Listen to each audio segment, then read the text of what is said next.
नमस्कार दोस्तों, स्वागत है आप सभी का मेरे YouTube चैनल पे। दोस्तों, आज के इस लेक्चर में हम पढ़ने वाले दिल्ली सल्तनत के बारे में।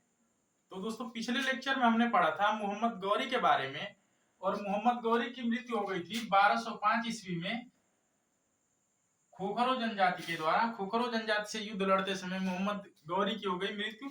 और उसके बाद जो वंश अस्तित्व में आए, गुलाम वंश आया। उसके बाद जो दिल्ली सल्तनत में कई सारे वंश उसके बाद अस्तित्व में आए, 4 से 5 वंश आए, जिन्हें दिल्ली सल्तनत के नाम से जाना जाता है। दिल्ली सल्तनत के जो वंश है, इनका कालक्रम है 1290 से लेकर 1526 ईस्वी तक। 1526 ईस्वी में जब बाबर भारत आया, और बाबर और इब्राहिम लोदी के बीच जब युद्ध हुआ, पानीपत का प्रथम युद्ध 1526 ईस्वी में, तो उसके बाद से मुगल साम्राज्य की नींव पड़ गई।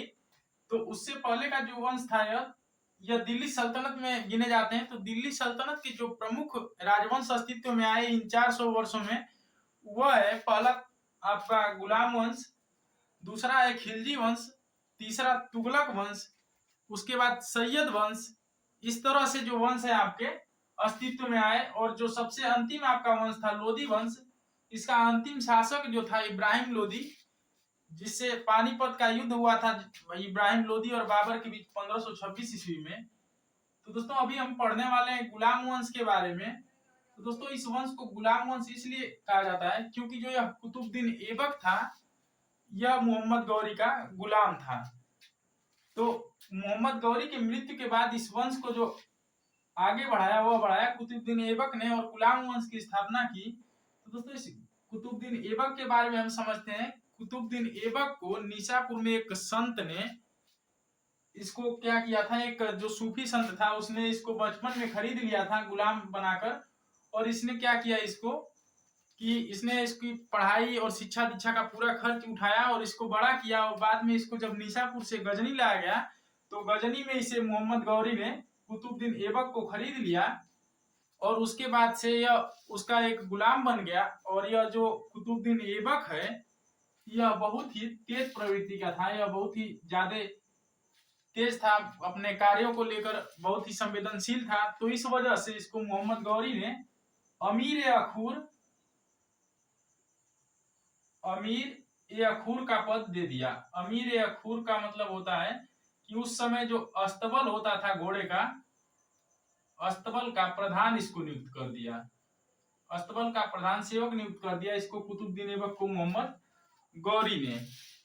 और जब गौरी की मृत्यु हुई, उस टाइम इसके जो 3 गुलाम थे मोहम्मद गौरी के, एक था कुतुबुद्दीन ऐबक, दूसरा ताजुद्दीन एल्दौज, और तीसरा था कुबाचा, नसीरुद्दीन कुबाचा। तो इसकी जो सत्ता के दावेदार थे, मोहम्मद गौरी के मृत्यु के बाद उसकी सत्ता के 3 दावेदार थे, जिनमें पहला और योग्य दावेदार था कुतुबुद्दीन ऐबक। तो कुतुबुद्दीन ऐबक का राज्याभिषेक हुआ 1206 ईस्वी में। मोहम्मद गौरी की मृत्यु हुई 1205 ईस्वी में, और इस कुतुबुद्दीन ऐबक का राज्याभिषेक हुआ 1206 ईस्वी में। और यह हुआ राज्याभिषेक इसका लाहौर में। और यह लाहौर में ही रहा, यह दिल्ली नहीं आया, क्योंकि दिल्ली में इसको जो खतरा था वह था इस एल्दौज से, ताजुद्दीन एल्दौज से इसको खतरा था, क्योंकि यह भी खुद को मोहम्मद गौरी के साम्राज्य का उत्तराधिकारी समझता था, और यह खुद मोहम्मद गौरी के साम्राज्य को आगे बढ़ाना चाहता था। तो इस कुतुबुद्दीन ऐबक को, इस ताजुद्दीन एल्दौज और यह नसीरुद्दीन कुबाचा जो है, इस दोनों से इसको खतरा था। तो कुतुबुद्दीन ऐबक ने क्या किया, इस नसीरुद्दीन कुबाचा से, इस कुतुबुद्दीन ऐबक ने इससे क्या किया, अपनी बहन का विवाह कर दिया। नसीरुद्दीन कुबाचा से अपनी बहन का विवाह कर दिया। और एक तरह से इसका जो एक खतरा था यह टल गया, परंतु जो एक खतरा था यह ताजुद्दीन एल्दौज का, जो यह मोहम्मद गौरी का दूसरा गुलाम था, यह खतरा इसके लिए बना रहा। और इसके जो प्रमुख विद्वान थे वह थे हसन निजामी, और दूसरा फकरे मुबारक शाही। तो दोस्तों, फकरे मुबारक शाही का जो एक जिक्र आता है, एक पुस्तक इन्होंने लिखी है तारीख मुबारक शाही। यह कई सारे कॉम्पिटिटिव एग्जाम्स में पूछा जाता है कि तारीख मुबारक शाही किसकी रचना है, तो यह है फकरे मुबारक शाही की, जो कि कुतुबुद्दीन ऐबक के दरबार में एक विद्वान थे।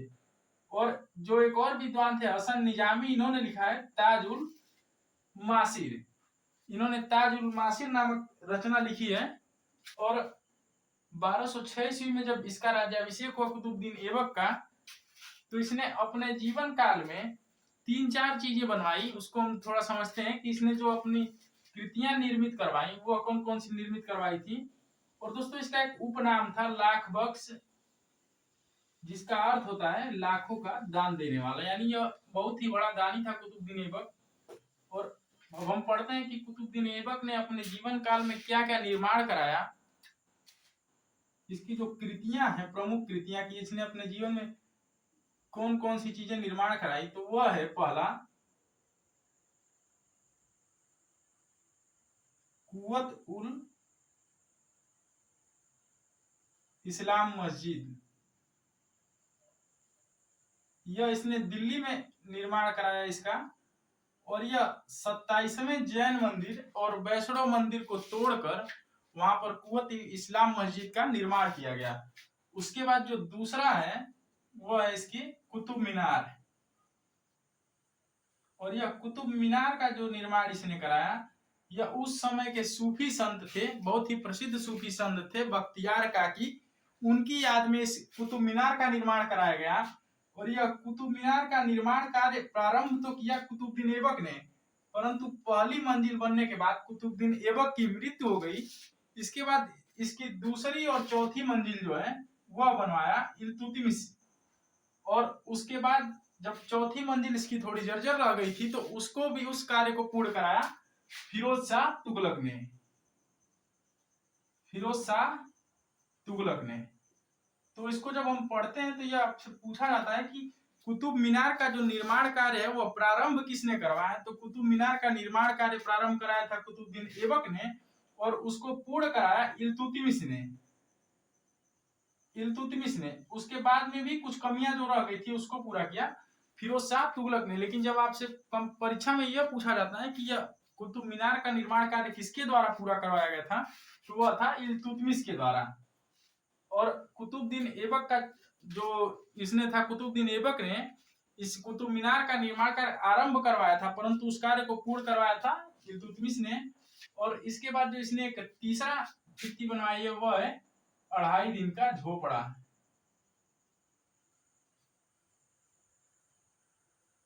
2.5 दिन का झोपड़ा यह अजमेर में है।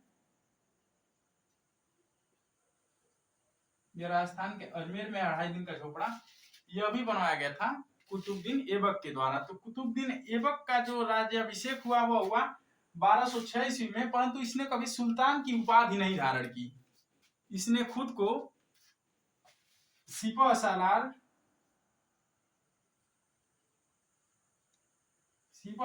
का पद ही इसके लिए सर्वव्याप्त है। इसने सिर्फ सिपह सालार के पद से ही अपने आप को खुश रखा। और या अमीर अखूर या बचपन में था, जिसको यह पूछा जाता है अमीर अखूर, यह मोहम्मद गौरी के शासनकाल में अमीर अखूर था। यह अस्तबल का प्रधान था उस समय। उसके बाद जब शासक बना तो इसने सुल्तान की उपाधि धारण नहीं की। और इल्तुतमिश जो था वह इल्तुतमिश इसका गुलाम था, कुतुबुद्दीन ऐबक का गुलाम था और इसका दामाद भी था। तो 1210 ईस्वी में क्या हुआ, 1206 ईस्वी में इसका राज्याभिषेक हुआ। और यह अपने दोनों जो मोहम्मद गौरी के अन्य 2 गुलाम थे एल्दौज और कुबाचा, उनके डर से यह दिल्ली नहीं आया, लाहौर में ही रहता था। और इसने दिल्ली सल्तनत की जो राजधानी भी उस समय बनाई वह लाहौर में बनाई। और 1210 ईस्वी में बहुत ही अल्प काल में यानी 4 वर्षों में ही इसकी मृत्यु हो गई। और इसकी जो मृत्यु हुई वह हुई चौगान खेलते समय।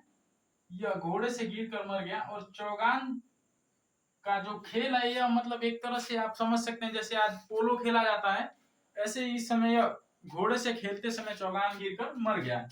और इसका जो उत्तराधिकारी हुआ, पुत्र जो इसका आया, इसका उत्तराधिकारी जो पुत्र हुआ वह हुआ आराम शाह। इसके पुत्र का नाम था आराम शाह, परंतु वह ज्यादा दिनों के लिए सत्ता पर टिक नहीं पाया आराम शाह, और उसको पराजित कर दिया इल्तुतमिश ने।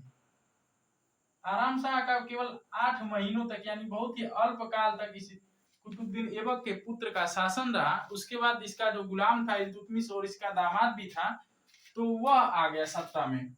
और इल्तुतमिश का जो राज्याभिषेक हुआ वो हुआ 1210 ईस्वी में। 1210 ईस्वी में इल्तुतमिश दिल्ली की गद्दी पर बैठा। तो दोस्तों इल्तुतमिश के बारे में हम नेक्स्ट वीडियो में पढ़ेंगे। तो अभी के लिए अगर आपको हमारा वीडियो अच्छा लगा हो तो वीडियो को लाइक कर लीजिएगा, चैनल को सब्सक्राइब कर लीजिएगा और बेल आइकन को प्रेस कर लीजिएगा, जिससे कि आपको हमारी नई आने वाली वीडियो का नोटिफिकेशन मिल सके। सो ओके दोस्तों, मिलते हैं नेक्स्ट वीडियो में।